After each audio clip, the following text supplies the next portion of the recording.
মাহে রমজান, এই রমজানে রোজা রাখার যেই গুরুত্ব সেটা ছুটে গেলে পরবর্তী হাজার রোজা কাজা করলেও এই ওয়াক্তর সময়ে যেই রোজা, সেই মর্যাদা, সেই বৈশিষ্ট্য, সেই গুণাগুণ আর মিলবে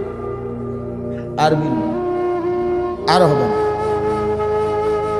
আমি আমার বাসায় দেখছি অনেক সময় চা যে বানায় বাসায়, দুধ চা, তো এই চা যদি আরেকবার গরম করে দেয়, মানে একবার দিছিল চা, আগের চা রয়েছে কদ্দুরিটা যদি আরেকবার গরম হয়ে যায়, আর মোটেই সামনে প্রথমবারের চাটার স্বাদ আর কি হয় না, আর আসবে না কোনো। ওইটারে এই সারে যদি আরো 13 বারও জাল দেয়, ওই মজাটা আর আসে। এই জন্য আমরা আপনাদের কাছে এটা বুঝাইতে চাই, আমাদের প্রত্যেকের সামনে নিজের হায়াত, নিজের জিন্দিগি, নিজের সময়, নিজের এই মৃত্যুর আগের সময়টাকে কাজে লাগাবার, দামি বানাবার শর্ট একটা কোর্স, অল্প সময়ে নিজের আখেরাত সুন্দর করার, অনন্তকাল সুন্দর করার একটা সর্বোত্তম, মুখ্যম, উত্তম সময় আমাদেরকে হাতছানি দিয়ে ডাকছে, সেটাই মাহে রমজান। সেটা কি মাহে রমজান? মাহে রমজান প্রতি বছর ঘুরে ঘুরে আসে। প্রতি বড় মেহেরবান এক দয়ালু মালিক আল্লাহ তাআলা 30 বছর যদি আমার হায়াত হয়, 30 বার আমাকে মাহে রমজান, 40 বছর যদি আমার হায়াত হয়, 40 বছর আমাকে মাহে রমজান দিয়েছে। প্রতি বছর একবার আল্লাহ বলে, আল্লাহ বান্দা ঠিক আছে 11 মাস তো কদর করলাম, ঠিক আছে যাও 1 মাসে কদর করো, ওয়াদা দিলাম বান্দা 1 মাস যদি ঠিক মতো রমজান এবং রোজা এবং আমার হুকুম সবকিছু একবারে, মনে করো ওষুধে খাইতে আসো, এই হিসাবে 1টা মাস যদি নিজেকে কন্ট্রোল করো, নিয়ন্ত্রণ করো, নিজেকে গড়ে তোলো, আমার হুকুম, আমার বন্ধু রসুলের হুকুম যদি মেনে চলো, 31 দিন লাগবে না, 29 অথবা 30 দিনের মাথাতেই তোমাকে মুত্তাকি বানাইয়া বেহেশতে পাঠাই। এক চাঁদ উঠলে আমার হুকুম মানা শুরু করবা, আরেকটা চাঁদ উঠলে তোমার বেহেশতের গাড়ি তুলে দেবে, জান্নাতের গাড়িতে যাও। 31 দিন লাগবে, 30 দিনের প্রেসক্রিপশন। দুনিয়ার ডাক্তাররা তো বলে 14 দিন পরে আবার দেখা করবেন, প্রেসক্রিপশনে লেখা থাকে। 1 মাস পরে কি করবেন, সার্টিফিকেটে লেখা থাকে না, দেখা করবেন। রব্বুল আলামিন বলেন না লাগবে 1 মাস। 1 মাস কথাটা মানো, গুনাহ ছাড়ো, নাফরমানি ছাড়ো, বন্দিগিতে লাগ। 1টা মাসের মাথায় ইনশাআল্লাহ, আল্লাহর ওয়াদা এটা, লাআল্লাকুম তাত্তাকুন, আমি অবশ্যই তোমাদেরকে মুত্তাকি বানিয়ে দেব, আর যে মুত্তাকি হবে সে জান্নাতি হবে। উইদ্দাত লিল মুত্তাকিন, আল্লাহ তাআলা বলে জান্নাত বানানোই হয়েছে মুত্তাকিদের জন্য। অতএব বাপ, আমি মূলত বিস্তারিত এই 5টা আয়াতের লম্বা আলোচনা, গভীর ব্যাখ্যা করার উদ্দেশ্যে আমি পড়ি নাই। আমি শুধু ওই 5 আয়াতের প্রথম আয়াত শুধু পড়ছি, তর্জমা বলবো। কিন্তু আপনাদেরকে বাড়ির কাজ দিলাম, আপনারা আপনাদের ইমাম সাহেব, খতিব সাহেব থেকে শুনে নেবেন এবং নিজেরাও পড়ে নেবেন। নিজে দেখে দেখে পড়তে পারেন না, আপনি বলে আমি মূর্খ, আমি গ্রামের মানুষ, তো নিজের ছেলে মেয়ে নাতি এদের কারো কাছ থেকে বাংলাটা শুনবেন, বাংলা শুনবেন। একটা বাংলা তাফসির কিনেন, 1000 টাকা নিবেন, 1200 টাকা নিবেন। তাফসিরে তাওজিহুল কোরআন, আল্লামা তাকি উসমানী দামাত বারাকাতুহু লিখিত, ওইটা কিনেন, সর্বোচ্চ 1300-1400 টাকা, 3 খণ্ডে বাংলায় পাওয়া। আপনি শুধু শুনবেন, নিজে পড়লে নিজে পড়বেন, নিজে না পারলে বুড়া মানুষ, ঠিক আছে, আপনার নাতিকে বলেন, ছেলেকে। আমি আমার নানিরে আজীবন দেখছি, আমার নানি, আমার আপন নানি, আজীবন আমি নানিরে দেখছি। আমার ছোটবেলায় যতবার আমি নানির কাছে বেড়াইতে যাইতাম, আমার ছোটবেলায় আমরা নানির বাড়িতে বেড়াইছি বেশি। নানির বাড়িতে গেলেই, নানার বাড়িতে নানি দেখা হইলেই প্রথম এই কথা কইতো, নাতি, নানিরে ওটা সুরাত তর্জমা সবসময় নানি করত। আমি অনেক সময় দুষ্টামি করতাম, নানার বাড়িতে গেলে নানিরে গিয়েই দেখা করেই গিয়ে কইতাম, শোনেন নানি এনে বেড়াইতাম, নাম ধরে সুরাত তর্জমা করতে আইছি, 2টা দিনের ছুটি বেড়াইতাম আসছি, আপনি হুদা ঝামেলা করেন। হ্যাঁ, আপনার কাছে যদি সারাক্ষণ বইয়ে বইয়ে তর্জমা শুনাইতে হয় তা আমি বেড়ামো কর। মানে তখন তো ছোট ছিলাম, এটা মনে করতাম আর কি। আহা, সেই নানি বলতো, নাতি নানু তোর লাগে তো টাকা রাখছি, তোমার টাকা দিবি, বই কিনবো, কিতাব কিনবো বা যেটাই খাইও। তো নানি তাহলে আচ্ছা তো ঠিক আছে। ছোট তখন তখন তো এটা মনে করতাম যে টাকা দিবে নানি, 100 টাকা 200 টাকা। তাইলে এটাই বললাম, আল্লাহ তাআলা আমাদেরকে বুঝার তৌফিক দান করেন। আপনারা অবশ্যই এই 5টি আয়াতের তর্জমা সবার কাছে অনুরোধ করে শুনে দেখেন আল্লাহর কোরআন আল্লাহ কি বলছে। আপনি অনেক মজা পান, মানুষ জানলে বুঝলে ওই কর্মের স্বাদ পায়, মজা পায়, মজা পায়। আর শরীয়তের মাসআলাও এটা, যেই আমলের যেই হুকুম, ওই আমলের মাসআলা জানা, বিধিবিধান জানারও সেই হুকুম।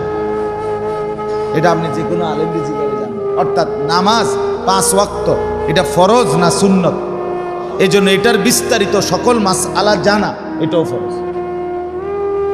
রোজা, এটা এই যে রমজান মাসের রোজা, এটা ফরজ না নফল। অতএব কসম, এটার মাসআলা জানা, এটার বিধিবিধান জানা, এটার হুকুম জানা, কি কেমনে রোজা, কি রোজা, কখন রোজা, কদ্দুর রোজা ভাঙ্গে কখন, থাকে কখন, ক্ষতিগ্রস্ত হয় কখন, ইত্যাদি বিস্তারিত জানা, এটার হুকুম জানা, এটাও ফরজ, এটাও ফরজ। তাহলে যেই আমলের যেই হুকুম, ওই আমলের মাসআলা জানা, বিধিবিধান জানারও কি সেই।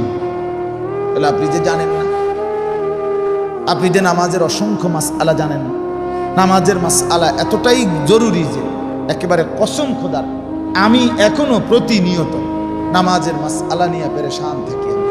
নিয়মিত নতুন নতুন এই পেরেশানি তৈরি হয়, তো জিজ্ঞেস করি ওলামায়ে কেরাম, আর আমাদের অসংখ্য মুসল্লিদের জিজ্ঞাসা করে দেখেন, চাচা আমি এই গত 2 দিন আগে আল্লামা মুফতি আমজাদ সাহেবরে জিজ্ঞাসা করছি, এই যে যার মাদ্রাসার উস্তাদ দেখেন বয়ান করলো, উনি ওইখানকার, আমি ওনারে বললাম যে আমারে উর্দু একটা পূর্ণাঙ্গ কিতাবের নাম কোন, যেটাতে নামাজের খুঁটিনাটি সব মাসআলা পাওয়া যাবে। এই 2-3 দিন আগেও বলছি, উনি নাম বলছে আমার, আমি কেনার জন্য ঢাকা ফোন করাইছি। তো এখন আমার প্রশ্ন হইল, একজন বয়স্ক চাচা বলেন গত 30 বছরে, গত 20 বছরে, আরে বাদ দেন 20 বছর 30 বছর, গত 1 বছরে আপনি কোনোদিন নামাজের একটা মাসলা মাসায় ইমাম সাহেব জিজ্ঞাসেন? আপনি ইনসাফের কথা করেন, নিজের মাতবর মনে করেন। এই বন দুগা খায়, বিড়ি খায়, চা দুধ ঠান্ডিয়ে বন দিয়ে ভিজিয়ে খায়, সালাদ, এ বাদ দুগা খায়, আর নিজের মতো করেই নামাজ পড়ে, নিজের মনে। মানে কেউরে কিছু দেখাবেও না, কেউরে বলবেও না, শিখবেও না। না না, আমি বুড়া মানুষ, আমি কি বলবো কি লেগা, আমি কি বাতাসে বুড়ো হয়েছে? পণ্ডিত, মাতবর। আশ্চর্য কথা, আপনি মাঝে মাঝে নিজের নামাজ, নিজের অজু, গোসল, সূরা, কেরাত শিখে নিলে ক্ষতিটা কি? যদি একটু ভুল থেকে যায় তাহলে তো আখেরাতে বরবাদ হয়ে যাবে, হবে কি না বলে? আখেরাতে উপলব্ধি হইলে তখন কি লাভ হবে? এজন্য মাহে রমজানের মাসআলা অনেক কিছু গুরুত্বপূর্ণ। আপনাকে সাহরির মাসআলা, ইফতারের মাসআলা, তাহাজ্জুদের মাসআলা রমজানের সাথে, এরপরে রোজা ভাঙ্গে কিভাবে, রোজা নষ্ট হয় কিভাবে, রোজা মাকরু হয় কিভাবে, এগুলো জানা।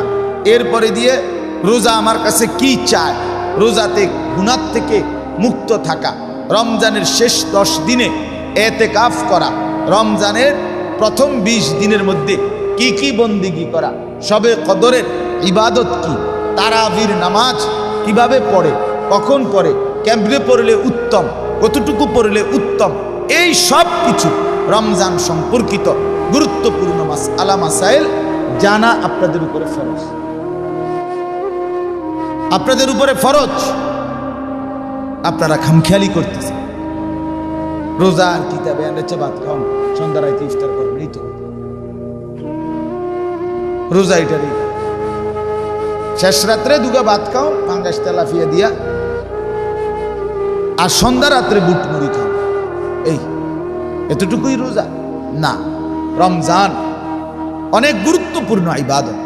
আপনি কি মনে করেন 2টা মাস থাকতে আল্লাহ নবী সাল্লাল্লাহু আলাইহি সাল্লাম যে মাসটার জন্য টানা 2 মাস দোয়া করতেন, কাকুতি মিনতি করতেন, আল্লাহর রাসূল সাল্লাল্লাহু আলাইহি ওয়াসাল্লাম যার আমলের, যার নেকির কোনো ঘাটতি ছিল, কথা বলেন না কেন, যার কোনো এক জাররা গুনাহ ছিল, তো তাহলে তিনি যদি, যিনি মাসুম, যিনি নিষ্পাপ নবী, যার একটি স্পট নাই, যার হাসরের ময়দানে কোনো গুনাহ নাই, আর এক গুনাহ থাকবে কোত্থেকে? উম্মতের জন্য সুপারিশ করবে তিনি জান্নাতের উদ্বোধন করবেন। হাসরের ময়দানে আল্লাহকে প্রথম তিনি সেজদা দিবেন। আল্লাহর সামনে হাসরের ময়দানে নবী প্রথম কথা বলবেন।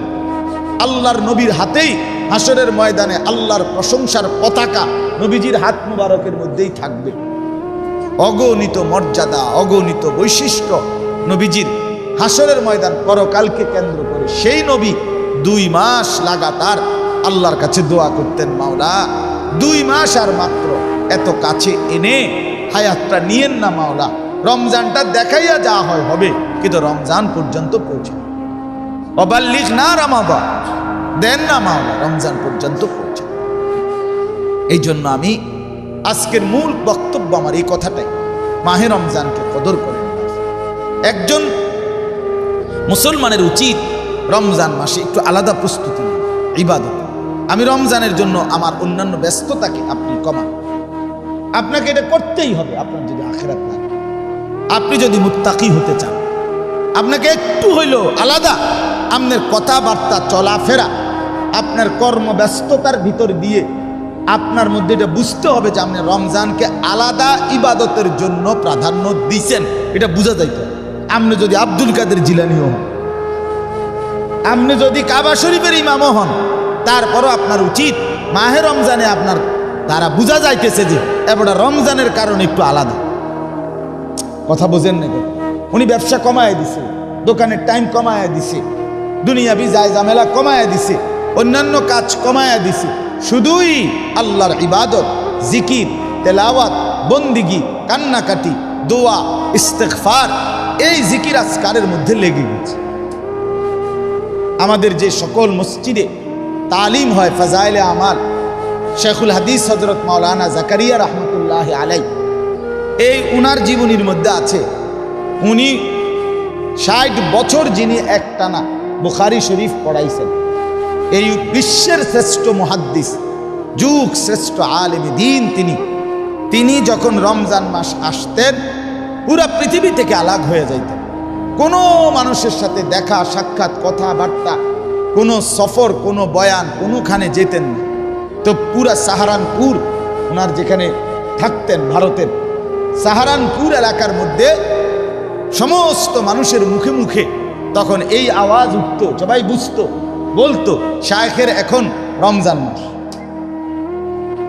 শায়েখের এখন কি রমজান।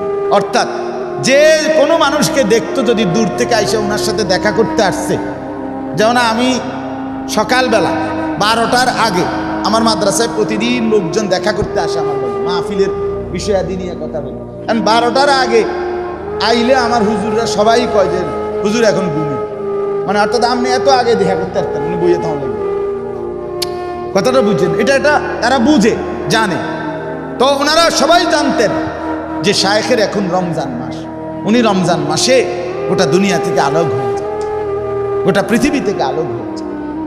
এক মুমিনের বৈশিষ্ট্য, এক মুমিনের সিফাতে। আমরা একবারে সাধারণ, আমরাও আলহামদুলিল্লাহ এখন সব কথায় রমজানকে উল্লেখ করে কথা কই, টার্গেট এটাই, ভাই রমজানের আগে আর খালি নেই, আবার রমজানের পরে, রমজান পর্যন্ত ওনার ঝামেলার যায় না, আবার 8 তারিখ মার্চ মাসের 8 তারিখ উমরার ফ্লাইট, তো আবার রমজানের শেষে থেকে, অর্থাৎ সব কথা রমজানের আগে এই টাকাটা মিলাইতে হবে, রমজানের আগে এই কাজটা শেষ করতে হবে, রমজানের আগে এই সিলেবাসটা শেষ করতে হবে, রমজানের আগে বন্ধ দিয়ে লাইতে হবে, রমজানের কয়দিন আগে আবার খোলা হবে মাদ্রাসা। মানে এই কথাবার্তি যেটাই কই, শব্দ কোনটা? রমজান। শব্দ হলো রমজান। মোমেনের মুখে এখন শুধু রমজান, মোমেনের জব হবে এখন মাহে রমজান। মাহে রমজান, আমার রমজান আসতেছে, আমার পরিবর্তন, আমার জান্নাতের সুযোগ আসতেছে, আমার নিজেকে পাক সাফ করার সুযোগ আসতেছে। এটা যদি আমরা না বুঝি, আমাদের আখেরাত, আমাদের মৃত্যু পরবর্তী জিন্দেগি কষ্ট হবে। এই জন্য আমি এই আয়াতের মাধ্যমে আল্লাহ তাআলা আমাদেরকে শুরু করলেন কথা, ইয়া আইয়ুহাল্লাযীনা আমানু, হে ঈমানদারগণ। তাহলে কাদেরকে বলছে? আমাদেরকে না অন্য কাউকে? আবার বলেন, ইয়া আইয়ুহাল্লাযীনা আমানু, হে মুমিনগণ, হে ঈমানদারগণ। কুতিবা আলাইকুমুস সিয়াম, তোমাদের উপরে ফরজ করা হলো সিয়াম, রোজা। কামা কুতিবা আলাল্লাযীনা মিন ক্বাবলিকুম, যেমন ফরজ করা হয়েছিল তোমাদের পূর্ববর্তীদের উপর। কেন ফরজ করা হলো রোজা? লাআল্লাকুম তাত্তাকুন, যেন তোমরা অবশ্যই হতে পারো মুত্তাকি। তোমরা তাকওয়া অর্জন করবে, আল্লাহ ভীতি অর্জন করবে, গুনাহমুক্ত জিন্দেগি অর্জন করবে। দেখেন, আল্লাহ তাআলা বলছে তোমাকে আমি মুত্তাকি বানাবো, আর মুত্তাকি বানাইলেই তুমি জান্নাতি, মুত্তাকি বানাইলেই জান্নাতি। অতএব আপনাদের কাছে আমি অনুরোধ করছি, যুবক ভাই, তোমরাও আমার একটা বিশেষ কথা শোনো। রোজা নিজের চরিত্র, নিজের ইজ্জত, নিজের সম্ভ্রম, নিজের আখলাক পবিত্র রাখার, সুন্দর করার সবচেয়ে কার্যকর একটি যুগান্তকারী পদ্ধতি রোজা, সিয়াম সাধন। রোজা মানুষের শাহওয়াত কমায়, রোজা মানুষের লজ্জাস্থানের চাহিদা কমায়, এজন্য মানুষের চরিত্র সুন্দর। এজন্য নবী সাল্লাল্লাহু আলাইহি সাল্লাম বলছেন, ইয়া মাশারাশ শাবাব, হে যুব সমাজ। আহা, কি শব্দ! আমি অবাক হই, এরকম কোনো হাদিস নাই হে বুড়া মিয়ারা, এরকম কোনো নবী ডাক, কিন্তু যুবককে নবী আলাদা ডাক, ইয়া মাশারাশ শাবাব, হে যুব সমাজ। রাসূল বলছে, এই শব্দ যদি এখন নবীর মুখে শুনতাম কেমন লাগতো? নবীজি যখন ডাক দিত, যদি হে নওজোয়ান এধার আও, আমি ডাকছি, কি মজাটা হইতো। নবীজি সাল্লাল্লাহু আলাইহি সাল্লাম বলছিলেন, ইয়া মাশারাশ শাবাব মান ইসতাতাআ মিনকুমুল বাআতা ফালিয়াতাযাওয়াজ, তোমাদের যাদের বিবাহের সক্ষমতা, শারীরিকভাবে, আর্থিকভাবে, পারিপার্শ্বিক সব দিক বিবেচনা করে তোমরা বিয়ে করে ফেলো। চরিত্র নষ্ট করো না, আখলাক নষ্ট করো না। জিনা, ব্যভিচার, অশ্লীল ছবি, নর্তকীর নাচ গান, অসভ্য প্রেম, এর মধ্যে কোনো স্বস্তি, শান্তি, আরাম, তৃপ্তি কিচ্ছু নেই। শুধুই হতাশা বাড়ায়, আফসুস বাড়ায়, আফসুস বাড়ায়। এরপরে নবীজি বলেন, ফাইন্নাহু আগাদ্দু লিল বাসার ওয়া আহসানু লিল ফারজ, কেননা বিবাহ চোখকে নিয়ন্ত্রণ রাখে, লজ্জাস্থানকে পবিত্র রাখে, হেফাজত করে। এরপরে নবীজি বলেন, ওমান লাম ইয়াস্তাতি, এই যেটা আমি বলতে চাচ্ছিলাম, নবীজি বলেন, আর যার পারিপার্শ্বিকভাবে হয়তো আর একটু দেরি হবে, কোনো কারণে, অযথা না, যৌক্তিক কারণেই আর একটু দেরি করতে হবে বিয়ে, তাহলে নবীজি বললেন, ফাআলাইহি বিসসাওম, তুমি তোমার আখলাক, চরিত্র, তোমার শাহওয়াত, কামনা, বাসনা নিয়ন্ত্রণের জন্য সে যেন রোজা রাখে। কি রাখে? ফাইন্নাহু লাহু বিজাউন, কেননা রোজা কোনো ব্যক্তির কামনা বাসনা নিয়ন্ত্রণের কার্যকর মাধ্যম। তাইলে রোজা, আল্লাহ তাআলা বলছে, আমি তোমাকে মুত্তাকি বানাবো। আর তাকওয়ার মূল অর্থ, এই কথাটাই শেষ, তাকওয়ার মূল অর্থ হইল বিরত থাকা গুনাহ থেকে। কোন ব্যক্তি মুত্তাকি হয় দুই গুণে। কয় গুণে? 1 নাম্বার, সমস্ত গুনাহ বর্জন করলে। 2 নাম্বার, সমস্ত আদেশ পালন করলে। গুনাহ বর্জন, আদেশ পালন, এই দুইটার সমন্বয় মুত্তাকি। আর এটা যার আছে সেই আল্লাহকে ভয় করে, আর আল্লাহকে ভয় করা, এটাকেই বলা হয় মুত্তাকি। তাইলে 1 নাম্বার, এই দুইটার 1 নাম্বারটা হলো গুনাহ বর্জন। তো লাআল্লাকুম তাত্তাকুন, বর্জন করা, বর্জন, গুনাহ ত্যাগ করা। আর রোজা, সিয়াম, সাওম এই শব্দের অর্থ বিরত থাকা, বর্জন করা।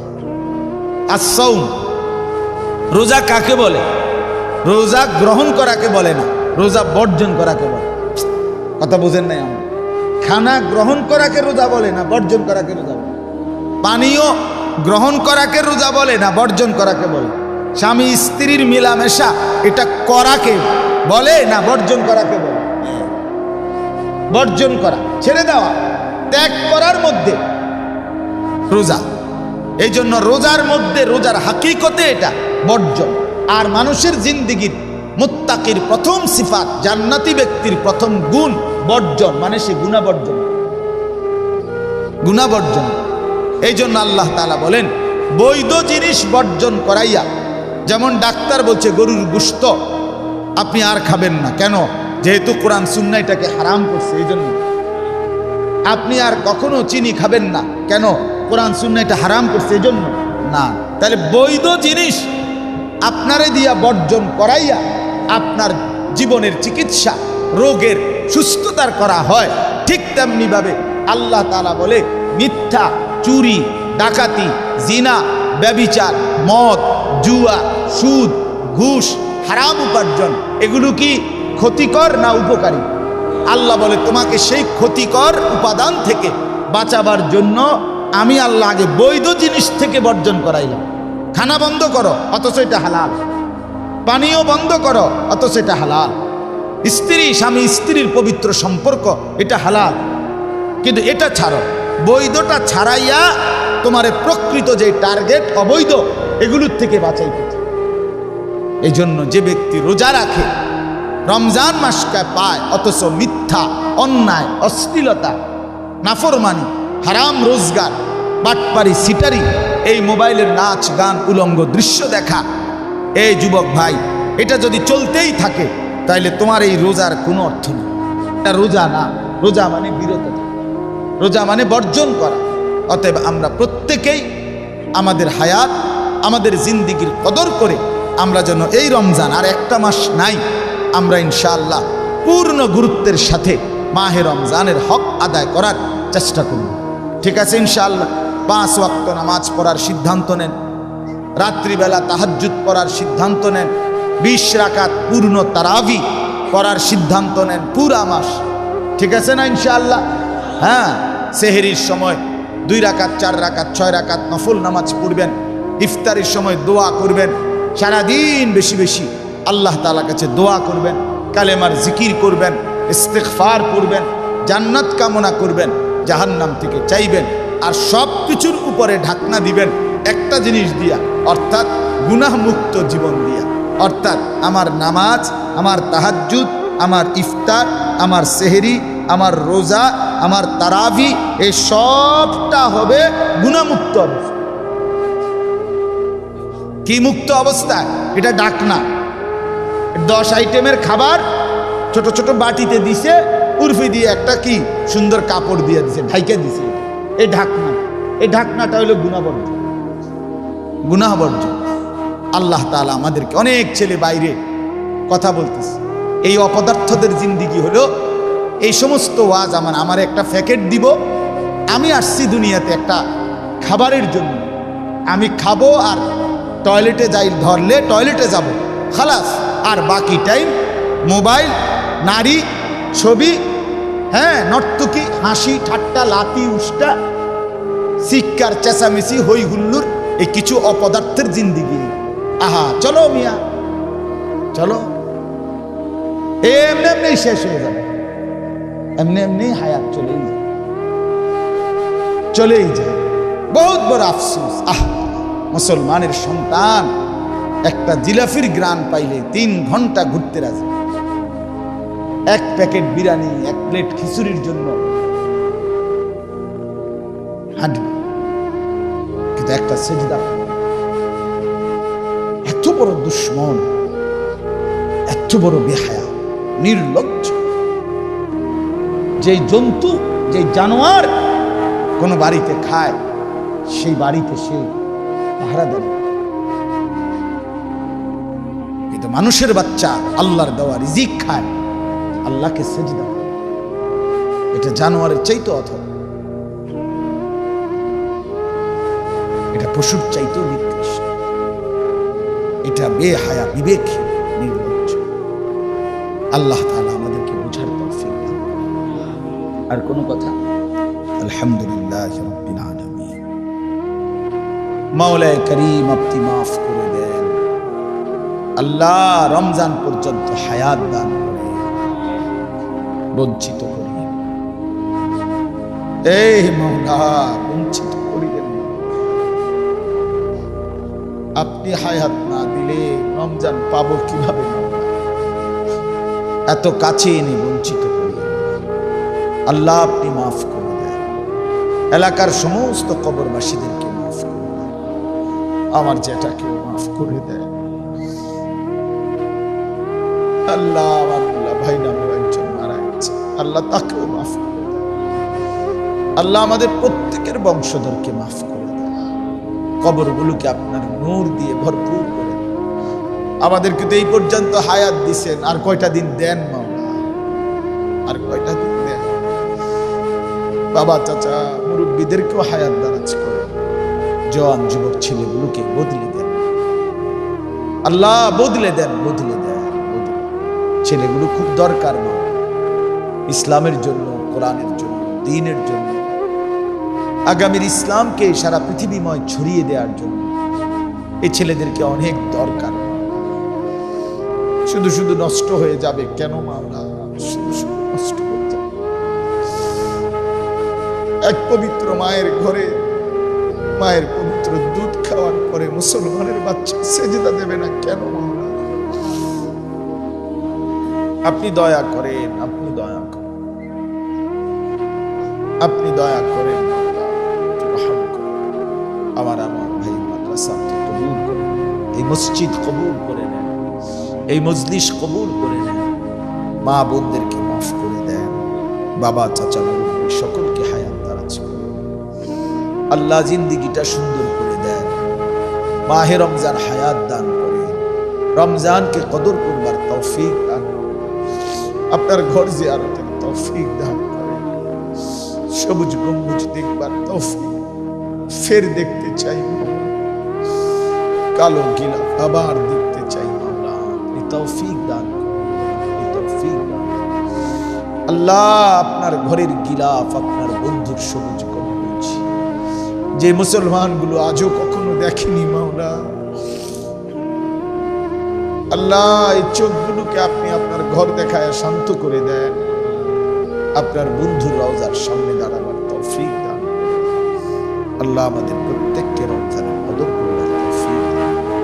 অসুস্থ বিমারি যারা শিফা করে দেন, প্রত্যেকের কামাই রুজিতে হালাল বরকত দান।